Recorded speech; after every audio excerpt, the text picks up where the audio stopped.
Hello my dear student, Siddharth classes में आप सभी लोगों का स्वागत है। एसएससी जीडी एग्ज़ाम बहुत ही नज़दीक है मित्रों, और बहुत कम समय में अगर अच्छी तैयारी करना चाहते हैं तो चैनल को सब्सक्राइब कर लें। यहाँ पर आज मैं साइंस के अति महत्वपूर्ण प्रश्नों का संग्रह लेकर आया हूँ। यह प्रश्न परीक्षा की दृष्टि से अति महत्वपूर्ण है। एक एक प्रश्न जो परीक्षा में पूछे गए हैं उन सभी प्रश्नों का कलेक्शन है, तो यह वीडियो बहुत ही महत्वपूर्ण होने वाला है मित्रों। कृपया वीडियो को अंत तक देखें और इसको कॉपी में नोट्स बनाएं। अगर हम बात करें साइंस के प्रश्नों की तो सबसे पहले हम शुरू करेंगे मित्रों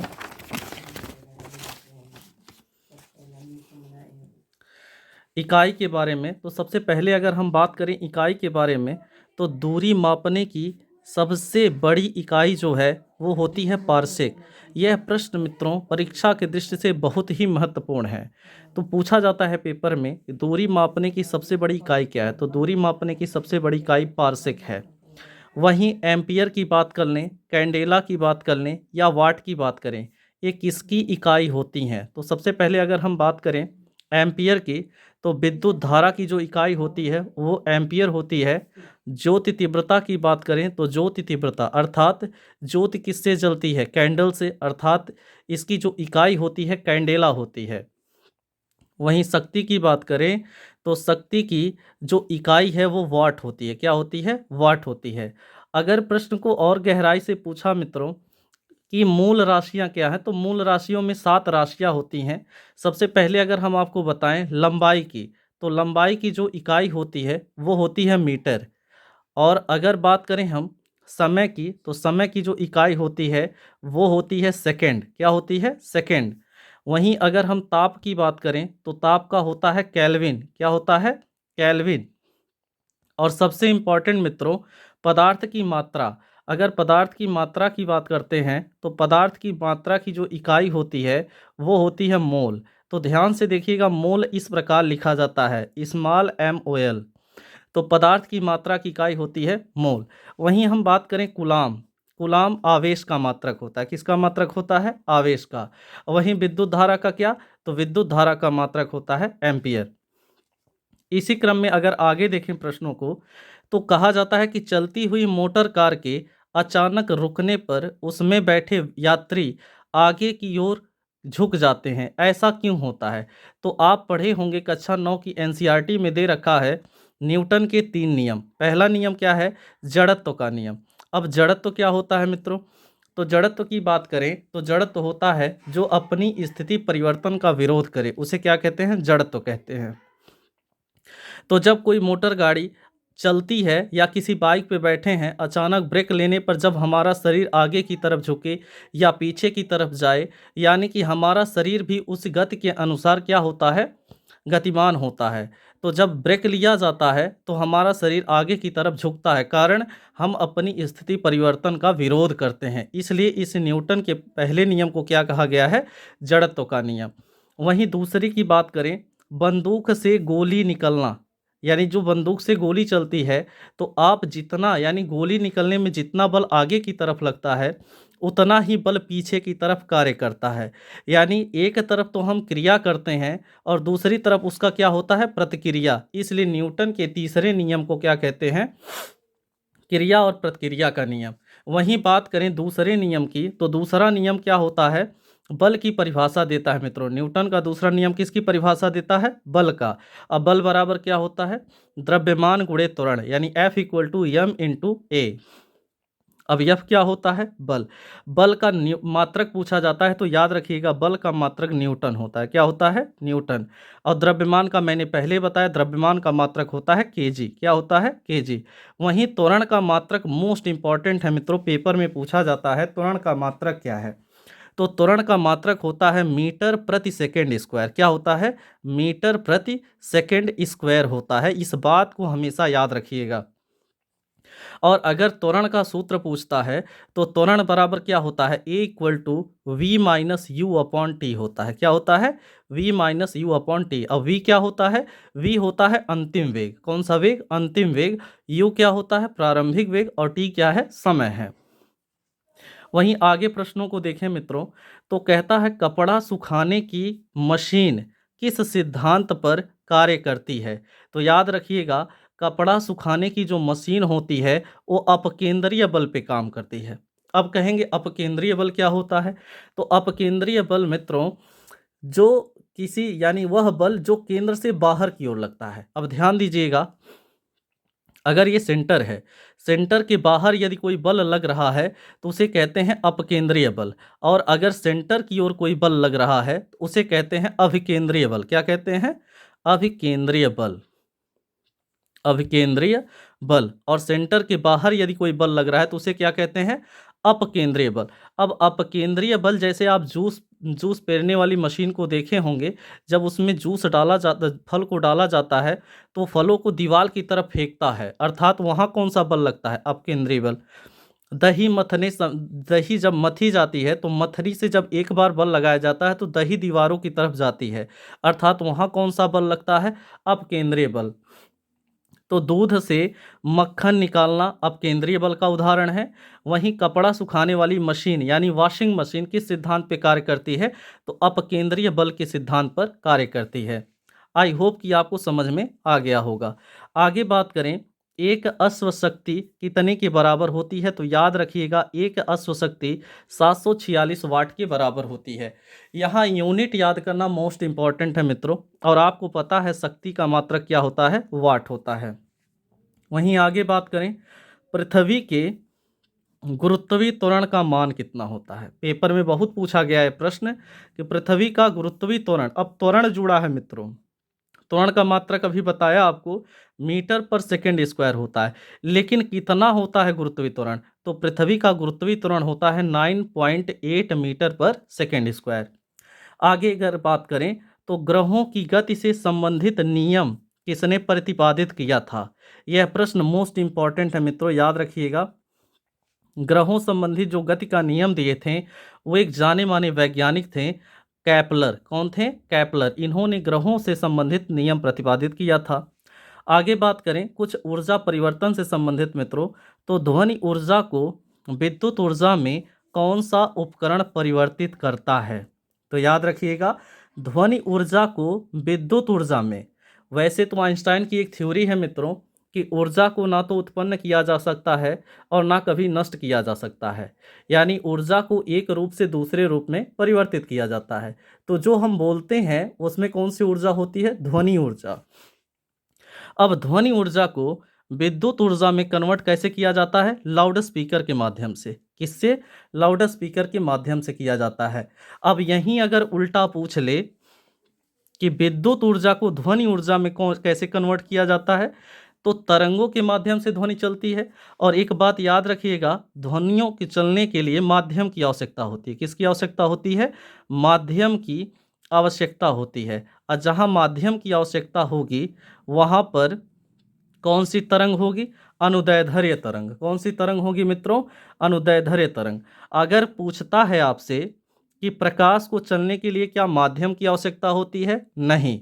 आप कहेंगे नहीं, यानी प्रकाश को चलने के लिए माध्यम की आवश्यकता नहीं होती है, क्योंकि प्रकाश निर्वात में भी चलता है। तो विद्युत ऊर्जा को ध्वनि ऊर्जा में बदलने के लिए माइक्रोफोन का इस्तेमाल किया जाता है। किसका इस्तेमाल किया जाता है? माइक्रोफोन का। आगे इसी में देखें, यांत्रिक ऊर्जा को विद्युत ऊर्जा में कैसे कन्वर्ट किया जाता है? तो याद रखिएगा, डायनमो की सहायता से। और डायनमो को क्या कहते हैं? मोटर कहते हैं मित्रों। क्या कहते हैं? मोटर। यानी मोटर जो होता है, डायनमो जो होता है, वो यांत्रिक ऊर्जा को विद्युत ऊर्जा में कन्वर्ट करता है। विद्युत ऊर्जा को प्रकाश ऊर्जा में, यानी कि जो आपके घर में बल्ब लगा होगा, जब इलेक्ट्रिक आती है तो आपके घर में अंधेरे से क्या निकलता है? प्रकाश निकलता है। यानी कि वो जो बल्ब लगा होता है वह विद्युत ऊर्जा को किस में कन्वर्ट कर देता है? प्रकाश ऊर्जा में। यहीं एक प्रश्न और याद रखेंगे, मोमबत्ती में कौन सी ऊर्जा संचित होती है? तो याद रखिएगा, मोमबत्ती में रासायनिक ऊर्जा संचित होती है। कौन सी ऊर्जा? रासायनिक ऊर्जा। और रासायनिक ऊर्जा यानी मोमबत्ती को जलाने से रासायनिक ऊर्जा का परिवर्तन प्रकाश ऊर्जा में होता है। आगे देखें, तो आगे प्रश्न है, भू अस्थाई कक्षा। भू अस्थाई कक्षा कितनी ऊंचाई पर स्थित होती है। अगर हमें कोई सैटेलाइट स्थापित करना है मित्रों, तो पृथ्वी से कितनी ऊंचाई पर होनी चाहिए? तो याद रखिएगा 36,000 किलोमीटर की ऊंचाई होनी चाहिए। कितनी ऊंचाई? 36,000 किलोमीटर की ऊंचाई होनी चाहिए। आगे बात करें, पृथ्वी के लिए पलायन वेग का मान कितना होता है? अब पलायन वेग क्या होता है? वह वेग जिससे किसी वस्तु को फेंका जाए और वह पृथ्वी के गुरुत्वीय क्षेत्र को पार कर जाए, तो उसे हम कहते हैं पलायन वेग। अब पलायन वेग होता क्या है, कितना होता है? तो याद रखिएगा 11.2 किलोमीटर प्रति सेकेंड। 11.2 किलोमीटर प्रति सेकेंड होता है। पलायन वेग का मान कितना होता है? 11.2 किलोमीटर प्रति सेकेंड। आगे बात करें, दाब का मात्रक क्या है? तो याद रखिएगा दाब का मात्रक पास्कल होता है। क्या होता है? पास्कल। दाब का मात्रक पास्कल होता है। वायुमंडलीय दाब, वायुमंडलीय दाब मापा जाता है, किस में मापा जाता है? बैरोमीटर में।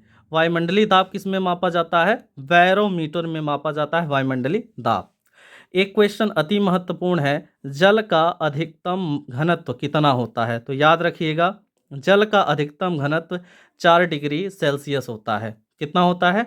4 डिग्री सेल्सियस होता है।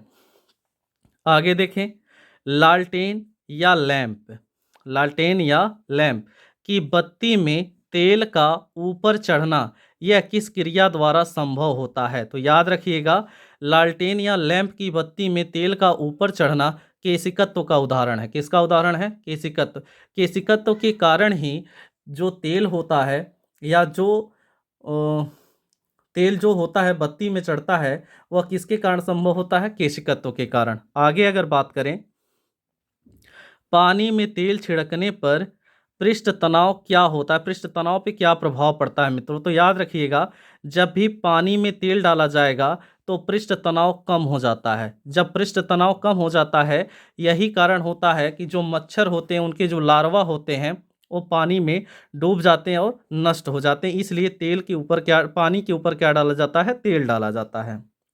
आगे देखें, गर्म सूप स्वादिष्ट लगता है। गर्म सूप कैसा लगता है? सभी मोमो खाते हैं तो उसमें गर्म सूप जरूर पीते हैं। तो गर्म सूप स्वादिष्ट लगता है, कारण क्या होता है?